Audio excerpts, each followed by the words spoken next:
Good morning class. हम लोग CSAT के क्लासेस स्टार्ट कर रहे हैं। इसमें ये सिलेबस है, दृष्टि की एक क्विक बुक है, उसकी हम प्रैक्टिस करेंगे। सभी क्वेश्चन का सलूशन देंगे। हम ये मान के चल रहे हैं कि आपको बेसिक्स आते हैं। इसमें जो क्वेश्चंस हैं आगे आप क्वेश्चन बाय क्वेश्चन देखेंगे कि बहुत से लेवल के क्वेश्चंस भी आपको दिखेंगे। ठीक है, तो हम लोग किस सीक्वेंस में इसे पढ़ेंगे ये बात समझ लीजिए। जैसे कि इसमें ये सिलेबस में दिया गया है, अगर हम इसकी बात करें तो पहले बोधगम्यता दी गई है, फिर अंतर वैयक्तिक कौशल एवं संचार दिया गया है, तार्किक कौशल एवं विश्लेषणात्मक क्षमता दी गई है। उसमें इतने टॉपिक्स हैं ये जो यहाँ पर दिखा रहे हैं। ठीक है, ये 3 टॉपिक हैं। उसके बाद अगर हम बात करते हैं, इसी में निर्णय लेने वाली समस्याओं का समाधान है, सामान्य मानसिक योग्यता है, आधारभूत संख्यानन है, और इस आधारभूत संख्यानन में मैथमेटिक्स के टॉपिक्स हैं सभी।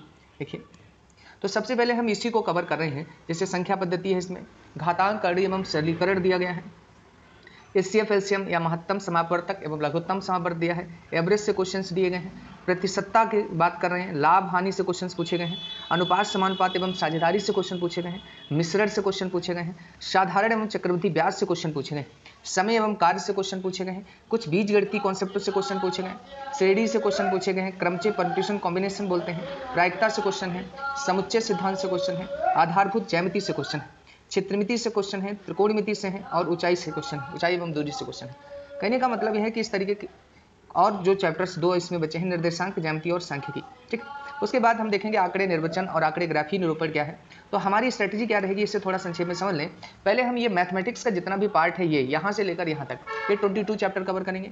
उसके जस्ट बाद हम ये चैप्टर्स कवर करेंगे कि आंकड़े के निर्वचन से संबंधित क्वेश्चंस कैसे होते हैं, आंकड़ों का ग्राफी निरूपण कैसे होता है, और आंकड़ों की पर्याप्तता कैसे होती है। इसे जो क्वेश्चन प्रीवियस ईयर में पूछे गए हैं वही क्वेश्चन इसमें दिए गए हैं। सामने ये भी लिखा है कि किस ईयर में पूछा गया, किस एग्जाम में पूछा गया। इसमें आरओ यारो पीसीएस के क्वेश्चंस या यूपीएससी, इन सभी एग्जाम्स में पूछे गए क्वेश्चंस हैं। तो हम उन्हें समझाने की आपको कोशिश करेंगे। सिंपल ट्रिक्स देंगे या सिंपल तरीके देंगे जिससे आप इजीली पेपर में सॉल्व कर लें।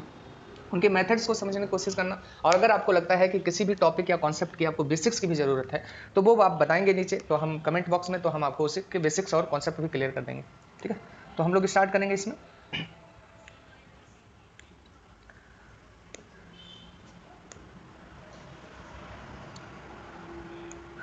जैसे हम डे बाई डे 10 क्वेश्चंस लेंगे, तो इसमें 10 क्वेश्चन हमने लिए हैं पहले दिन। ठीक है, तो हम देखते हैं कि इसमें फर्स्ट क्वेश्चन क्या है। इसका पहला क्वेश्चन ये है, यूनिट डिजिट से क्वेश्चन पूछा गया है पहला। ठीक, अगर हम बात करते हैं यूनिट डिजिट से, रुक जाइए थोड़ा। ठीक है, तो यूनिट डिजिट का ये क्वेश्चन जैसे पूछा गया है, ये दिया गया है 9864532685449368 और 5989। इस तरीके का क्वेश्चन कभी भी मिले तो केवल हमें यूनिट डिजिट से मतलब रहता है। जैसे इसमें यूनिट डिजिट अगर हम देखें तो 7 है, यहाँ पर देखें तो 2 है, उसके बाद देखें तो 9 है, फिर अगर हम देखें तो 8 है, और फिर देखें तो 9 है।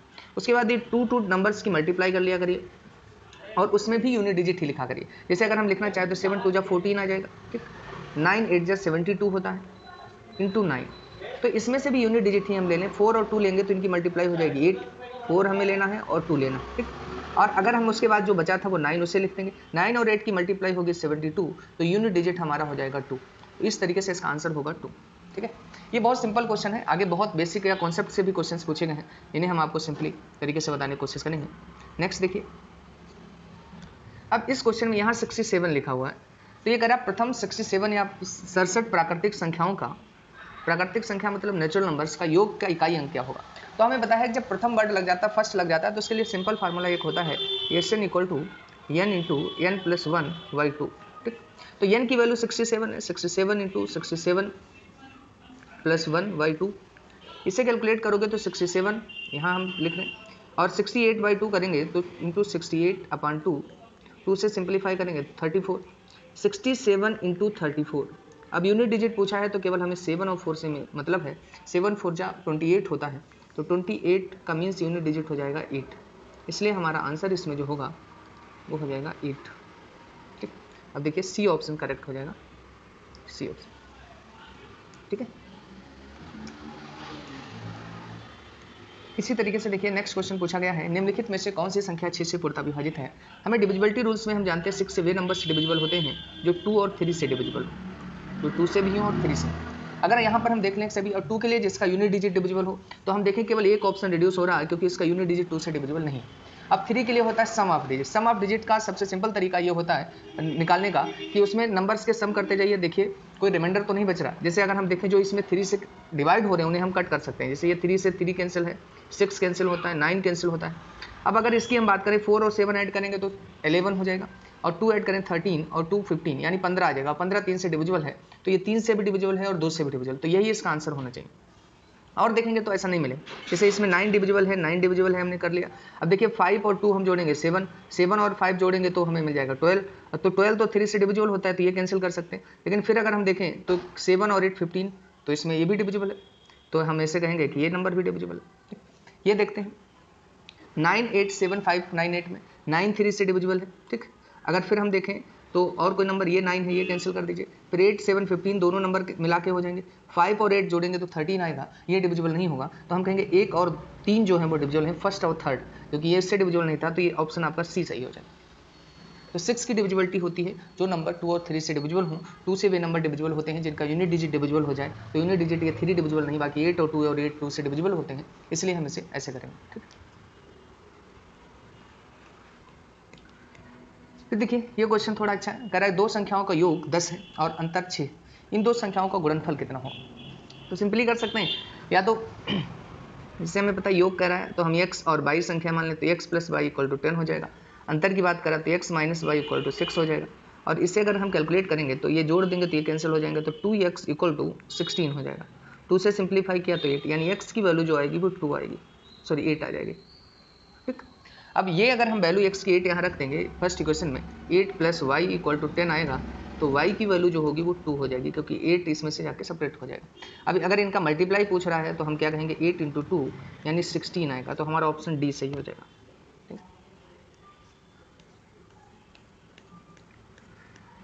फिर देखिए यदि किसी संख्या के दो अंकों का योग 9 है और अंकों के वर्गों का योग 45 है, तो अंकों का गुणनफल क्या होगा। अच्छा, पीछे वाला भी क्वेश्चन बाई ऑप्शन कर सकते हैं, इसे भी बाई ऑप्शन कर सकते हैं। देखिए हमें पता है कि पहले से अगर हम विजुलाइज कर लें तो किसकी किसकी मल्टीप्लाई, ये सामान्यता किसकी 9 और 2 की मल्टीप्लाई होगी। 9 और 2 ऐड करने पर कभी भी 10 नहीं आता है, तो और किसी के इसके फैक्टर करोगे तो मिलेगा 6 और 3 मिलेगा इसके फैक्टर, तो फैक्टर के बेसिस पर भी आप रिड्यूस कर सकते हैं। किसी में भी देखोगे तो इसी में ये सेटअप होगा ऑप्शन, बाकी किसी में नहीं होगा, तो ऑप्शन मेथड से भी क्वेश्चन से किए जा सकते हैं। इसमें देखिए आगे वाले में हम पहले बताते हैं आपको बेसिक क्या ऑप्शन मेथड समझिए। ऑप्शन में कह रहा है कि यदि किसी संख्या के दो अंकों का योग 9 है, दो अंकों का योग 9 है डिजिट्स का सम, और अंकों के वर्गों का योग 45 है, तो अंकों का गुणनफल क्या होगा, ये हमसे पूछा जा रहा है। तो अंकों का योग अगर हम मान लेते हैं, जैसे 63 हमने विजुलाइज किया नंबर, इनके सम ऑफ डिजिट्स करते हैं तो 6 प्लस 3 यानी 9 आ जा रहा। अब इनके स्क्वायर्स का सम देखें तो यहाँ 36 आएगा, यहाँ 9 आएगा, तो ये आ जाएगा 45। एक तो अगर आपका विजुलाइजेशन हाई है तो आप विजुलाइज कर सकते हैं, एक तरीका ये हो जाएगा इस क्वेश्चन को करने का। अगर आप ऐसे नहीं कर पाते हैं तो देखिए दूसरा तरीका हम इधर बताते हैं, सेकंड मेथड करूँ।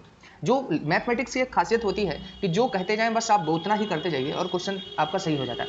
कह किसी संख्या के दो अंक अगर हमने मान लिया होता है x और y है, तो x plus y equal to 9 हो जाता। दूसरे में कह रहा है अंकों के वर्गों का योग यानी x square plus y square equal to जो होता है वो 45 हो जाता। अब हमसे पूछ रहा है उनके गुणनफल क्या होगा, ये पूछ रहा है। तो इस इक्वेशन जो फर्स्ट है इसका अगर हम स्क्वायर कर दें तो हम क्या लिखेंगे, x square plus y square plus 2xy equal to 9 का स्क्वायर मीन्स 81। अब ये x square plus y square की प्लेस पर हम 45 पुट कर सकते हैं, तो हमने यहाँ ले लिया 45 प्लस 2xy इक्वल टू 81, ठीक। तो 2xy इक्वल टू 81 माइनस 45, तो 2xy इक्वल टू यहाँ 6 आ जाएगा, ठीक। 11 में से जाएगा, 7 में से जाएगा 3, 2 से हम सिंप्लीफाई कर देंगे तो 18, यानी xy इक्वल टू जो आएगा वो 18 आ जाएगा, 18 आ जाएगा। तो इनका जो गुणनफल पूछा है वो 18 आ रहा है। वैसे भी हमने 18 ही निकाला था, 6 और 3 का मल्टीप्लाई करेंगे तो 18 आ जाएगा, ऐसे भी 18 ही आएगा, ठीक। तो ये जो आपको तरीका समझ आए आप वो फॉलो कर सकते हैं। देखिए अगला क्वेश्चन कह रहा है एक दो अंकों की संख्या इसके अंकों के योग की 3 गुनी है, यदि संख्या में मतलब दो अंकों की संख्या अंकों के योग की 3 गुनी है, ठीक। यदि संख्या में 45 जोड़ा जाए तो अंक अपना स्थान बदल देते। ये क्वेश्चन हमेशा बाई ऑप्शन ही किया करिए। जैसे आपको देखिए यहाँ पर अगर हम देखें पहली कंडीशन एक दो अंकों की संख्या, अगर ये ले लेते हैं हम संख्या तो 2 प्लस 7 इसके अंकों का सम 9 होता, और इसका अगर हम 3 टाइम्स करें तो 27 आता है। तो पहली कंडीशन 27 पर सेटिस्फाइड हो रही है। अब इसमें अगर हम 45 ऐड कर दें तो अंक बदल भी जा रहे हैं, 45 ऐड कर देंगे तो यहाँ पर 72 आ जाएगा, और 27 के अंक बदलेंगे तो 72 ही होगा, इसका मतलब हमारा आंसर 27 हो जाएगा। एक तरीका तो भाई ऑप्शन है, दूसरा कैसे आप कर सकते हैं देखिए। जैसे 2 अंकों की संख्या के अंकों का योग की 3 गुनी, मतलब संख्या कह रहा है। तो अगर हम संख्या मानेंगे, जैसे अंक हमने x y मान लिए, तो x प्लस वाई का 3 टाइम्स अगर हम करेंगे तो संख्या हमारी आ जाएगी 10x प्लस वाई, क्योंकि 2 अंकों की संख्या यही होती है। एक इक्वेशन हम इससे निकालेंगे, ठीक। अब वो कह रहा है कि यदि संख्या में 45 जोड़ा जाए तो अंक अपना स्थान बदल देते हैं। मीन्स ये पहले तो इस इक्वेशन को सॉल्व कर लीजिए। 3x plus 3y equal to 10x plus y. अब वाई वाई वाले टर्म एक पास ले आइए। अब देखिए, अगर हम यहाँ से ले आएंगे x एक तरफ लेंगे, इधर ले आएंगे तो ये 2y आ जाएगा। 3y minus y equal to 10x minus 3x। यहाँ 2y इक्वल टू बचेगा 7x, ठीक। और y अपान x हम कहें तो हम कह सकते हैं 7/2, या हम कहें x अपान y तो हम कह सकते हैं 2/7। एक तरीका ये। तो हमें पता चला कि पहला अंक 2 है और फिर y 7 है। अगर इसी से हम संख्या निकालें तो हमारी संख्या निकल जाएगी, अगर यही डिजिट। लेकिन एक और देख लेते हैं। तो अगर संख्या हमने 10x प्लस वाई मानी थी, इसमें 45 अगर हम जोड़ देते हैं तो उनका मतलब है कि संख्या हो जाएगी 10y प्लस x। डिजिट अंक बदल गए उसके। अब इसे कैलकुलेट करेंगे तो x में से ये जाएगा तो यहाँ 9x बचेगा, ये इधर लाएंगे तो माइनस का 9y बचेगा, और इधर माइनस का 45 बचेगा। तो 9 कॉमन लेके डिवाइड कर दें, x minus y equal to minus का 5 बचेगा। अगर हम चाहें तो ये वैल्यू भी इसमें पुट कर सकते हैं और यही इक्वेशन सेटिस्फाइड है। इसका मतलब यही डिजिट्स है। तो अगर हम संख्या यहाँ निकालें तो हम क्या निकालेंगे, हमने जो संख्या मानी थी वो 10x प्लस वाई मानी थी, तो हम कहेंगे 10 गुणे 2 प्लस 7 यानी 27 आएगा। तब भी हमारा आंसर 27 नहीं रहेगा, इसलिए देखिए मैंने 27 अटेम्प्ट कराया, ठीक। अगला क्वेश्चन देखते हैं। 5843 के 5 में k का मान क्या होगा यदि यह संख्या 11 से पूर्णतः विभाजित हो। 11 की डिविजिबिलिटी के लिए यह कहा जाता है कि सम स्थानों के अंकों का योग और विषम स्थानों के अंकों का योग का अंतर या 0 आए या 11 का गुणा जाए। सम ऑफ, हिंदी में लेते हैं,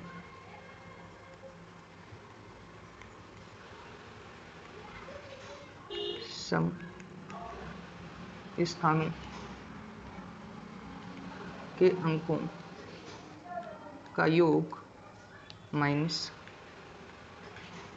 विषम स्थानों के अंकों का योग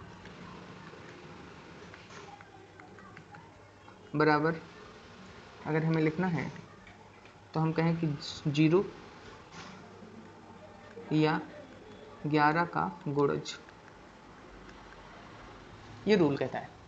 तो इस तरीके से भी अगर हम करें तो इस क्वेश्चन को हम कर सकते हैं। देखिए यहाँ पर नंबर क्या दिया गया है, अब 5843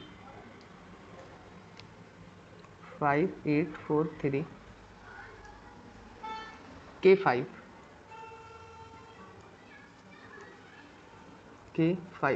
ठीक। अब 5 अगर हम देखें यहाँ नंबरिंग कर दें 1 2 3 4 5 6, ठीक। तो सम स्थान कौन कौन से हैं, जैसे अगर हम यहाँ पर देखें थोड़ा सा स्पेस ले लें, 2 है तो 2 के स्थान पर है 8 है, यहाँ फिर 4 के स्थान पर 3 है, अगर हम देखें फिर 6 के स्थान पर 5 है माइनस। अगर फिर विषम स्थानों पे देखेंगे तो आप कहोगे कि 5 है, फिर 4 है, ठीक, और फिर प्लस का k है इक्वल टू 0। अगर हम इसे सम इसका करते हैं 8 और 3 11 और 5 16, 16 माइनस यहाँ 9 माइनस k इक्वल टू 0। तो k की वैल्यू अगर हम देखें तो यहाँ से कितनी फाइंड आउट हो जाएगी, 16 में से 9 जाएगा तो 7 बचेगा, 7 माइनस k इक्वल टू 0, तो k इक्वल टू आ जाएगा 7, ठीक। तो k की जो वैल्यू है वो 7 होगी। इसमें देखिए ऑप्शन ये सही होगा, ठीक।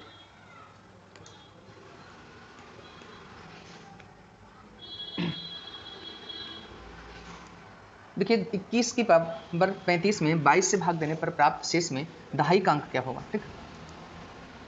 अब इसकी बात करें अगर हम, तो इसमें हम कुछ कॉन्सेप्ट आपको बता रहे हैं। जैसे ये हमसे कह रहा है कि 21 की पावर 35 है डिवाइडेड बाई 22, ठीक। एक थ्योरम होती है x की पावर n को अगर x प्लस 1 से डिवाइड किया जा रहा हो तो अगर n इवन नंबर हो तो रिमाइंडर 1 आता है, और अगर n ऑड नंबर हो तो रिमाइंडर x आता है, ठीक। मीन्स ये वाला x। और यहाँ देखिए x अगर 21 है तो x प्लस 1 का रूल लग रहा है, तो इसका मतलब रिमाइंडर यहाँ आएगा 21, और वो पूछ रहा है दहाई का अंक क्या होगा, तो इकाई अंक 1 हो गया, दहाई का अंक 2 हो जाएगा, तो आंसर हमारा आ जाएगा 2। ठीक, एडिशनल थ्योरम्स भी है, बताइए हम बता दें आपको। तो देखिए जैसे क्या क्या थ्योरम होती है, एक होता है x की पावर n यदि x माइनस 1 से डिवाइड किया जा रहा है तो हमेशा रिमाइंडर 1 बचता है। जैसे अगर हम कहें कि 25 की पावर 29 डिवाइडेड बाई 24 तो रिमाइंडर 1 आएगा, क्योंकि 1 से कम से डिवाइड कर रहे हैं। या 27 की पावर 1312 अपान 26 ये कम से डिवाइड करेंगे तो रिमाइंडर हमेशा 1 ही बचता है। ठीक, तो ये रूल होता है। फिर लिखा है कि 27432 को किसी भाजक से भाग देने पर भागफल 118 है तथा शेषफल 56 है, भाजक कितना है, ये हमसे पूछ रहा है। तो हमें एक फार्मूला पता है कि भाज्य या डिविजन जो होता है, सॉरी डिविडेंड, भाज्य इक्वल टू भाजक इनटू भागफल प्लस शेषफल होता है फार्मूला। ठीक, अब भाज अगर कह रहा है कि ये कह दिया है किसी को भाजक से भाग देने पर, ठीक, किसी भाजक से, मतलब हमें भाजक नहीं पता है। ठीक, तो भाज्य क्या दिया है 27432, भाजक हम x मान लेते हैं, भागफल 118 आ रहा है, शेषफल 56 आ रहा है, इसे आपको सॉल्व करना है। तो देखिए 27432 minus 56 equal to x into 118, इसमें से माइनस करेंगे तो हमें पता है कि यहाँ पर कितना आ जाएगा 6 और यहाँ पर बचेगा 7, यहाँ बचेगा आपका 372, अपान में अगर हम ये ले आते हैं तो 118 इक्वल टू एक्स, तो सॉरी x इक्वल टू अगर हम बात करते हैं निकालना है तो इसे इससे सिंप्लीफाई करना पड़ेगा आपको। तो 2 से सिंप्लीफाई कर लीजिए, 2 5 जा 2 9 जा, फिर 2 से 2 1 जा 2 3 जा, फिर यहाँ अगर हम देखें तो 2 3 जा 6 हो गया, 2 6 जा 12, 2 8 जा 2 8 जा। अब 59 से आप इसे डिवाइड कर लीजिए 136888 को। ठीक, कैसे कर लेते हैं, 3 टाइम्स नहीं जाएगा, 2 टाइम्स ही ले जा सकते हैं, क्योंकि 3 टाइम्स से ज़्यादा हो जाएगा। यहाँ से टेबल से रिकॉग्नाइज किया जाता है, जैसे 5 2 जा 10 होता है, 5 3 जा 15, लेकिन यहाँ 13 ही दिया है तो 2 टाइम्स जाएगा। तो 2 बार अगर हम ले जाते हैं तो कितनी यहाँ पर आ जाएगा 18, यहाँ पर आ जाएगा 11। फिर अगर इसे हम माइनस करते हैं तो 6 मतलब 18 में से जाएगा तो 8 आ जाएगा, यहाँ पर 1 आ जाएगा, 18 बचेगा, यहाँ पर फिर 8 हम नोट कर लेंगे। अब कितनी बार जाएगा 5 3 जा 3 बार चला जाएगा, 3 से हम डिवाइड करेंगे तो कितना आ जाएगा 7 और 1 7, यहाँ आ जाएगा 1 1, यहाँ 8, तो 2 टाइम्स और चला जाएगा 1 1 8, तो सिंप्लीफाई हो जाएगा। तो इसका मतलब हमारा आंसर आना चाहिए भाजक 232, देखते हैं 232। ठीक, ये सी ऑप्शन सही हो जाएगा। एक संख्या को 17 से भाग देने पर 3 शेष बचता है। ठीक, इन क्वेश्चन को कई तरीके से किया जा सकता है, लेकिन हम आपको बताते हैं जिसका पहले ऐसे लिख लिया करो कि जो भाजक है, जैसे 17 भाजक है यहाँ पर, और यहाँ पर अगर आप देखें तो रिमाइंडर कितना है उसका, रिमाइंडर फिर दूसरे का देखिए भाजक कितना है, मतलब इसका शेषफल कितना है 3, इसका 3 भाजक है, शेषफल 2 है। ठीक, अब उल्टा n बनाया जाता है यहाँ पर नंबर फाइंड आउट करने के लिए, अभी हम समझाते हैं। 5 3 और 2 जोड़ेंगे कितना आ जाएगा 5, क्रॉस है वहाँ मल्टीप्लाई कर दीजिए, 17 अपना 85, 85 को में अगर हम 3 जोड़ देंगे तो हमारे मिल जाएगा 88, क्योंकि ये यहाँ जहाँ सीधी लाइन हो वहाँ प्लस, जहाँ क्रॉस लाइन हो वहाँ मल्टीप्लाई। ठीक, तो इसका मीन्स नंबर हमें मिलता है 88। अब 88 को अगर हम डिवाइड करते हैं 51 से तो 1 टाइम्स जाएगा 51, यहाँ आएगा 7 और यहाँ आएगा 3, तो आंसर आपका आ जाएगा 30। देखिए हम आपको फिर समझाते हैं इस क्वेश्चन को, ध्यान से समझ लीजिए, इसके बहुत कॉम्प्लिकेटेड मेथड्स लोग बता दें। हमने बताया कि इस क्वेश्चन में 2 चीज़ें दी जाती हैं, एक भाजक दिए होते हैं और एक दिए होते हैं शेषफल। तो भाजक लिख लिया करिए, जैसे पहला 17 भाजक उसमें और 3 है, शेषफल फिर 3 है एक और 2 है। उसके बाद इस तरीके से उल्टा n बना देते हैं, जहाँ सीधी लाइन वहाँ प्लस, जहाँ क्रॉस लाइन वहाँ मल्टीप्लाई, फिर यहाँ प्लस। ठीक, इसे हम ऐड करेंगे तो 3 और 2 5 आ जाएगा, 5 की इससे मल्टीप्लाई इधर से सॉल्व किया जाता है, 3 और 2 5, 5 की 17 85, 3 ऐड करेंगे 88, नंबर कितना होगा 88। उसे कह रहा है 51 से डिवाइड करें तो रिमाइंडर कितना आएगा, तो 1 टाइम्स हम ले जाएंगे 51 आएगा, यहाँ पर डिवाइड कर देंगे तो 37। इसे सक्सेसिव या कंसेक्यूटिव डिवीजन मेथड कहते हैं। एक तरीका ये है, एक तरीके से और लगाया जा सकता है अगर आप इसकी लैंग्वेज पर ही फोकस करें, लेकिन यही सबसे सिंपल मेथड इसमें मिलता है। ठीक है, तो हमने आपको 10 क्वेश्चन बताए, इसी तरीके से हम पूरी बुक का सोल्यूशन देंगे सीरीज वाइज। ये दृष्टि की क्विक बुक है जो सीसेट पर आई हुई है, ठीक है, तो हम उसे टारगेट कर रहे हैं। तो आज के लिए इतना ही। अगर किसी क्वेश्चन में आपको कन्फ्यूजन रह जाता है तो नीचे आप कमेंट करिएगा, हम उसका सोल्यूशन, और अगर आप इसके बेसिक्स भी जानना चाहते हैं कि यार ये कौन सा कॉन्सेप्ट कहाँ से आ जाता है, तो आप पर्टिकुलर बताइएगा कि इस क्वेश्चन के कॉन्सेप्ट क्या है, तो हम उन्हें भी डिस्कस करेंगे, ठीक है। तो आज के लिए इसमें इतना ही। Thank you.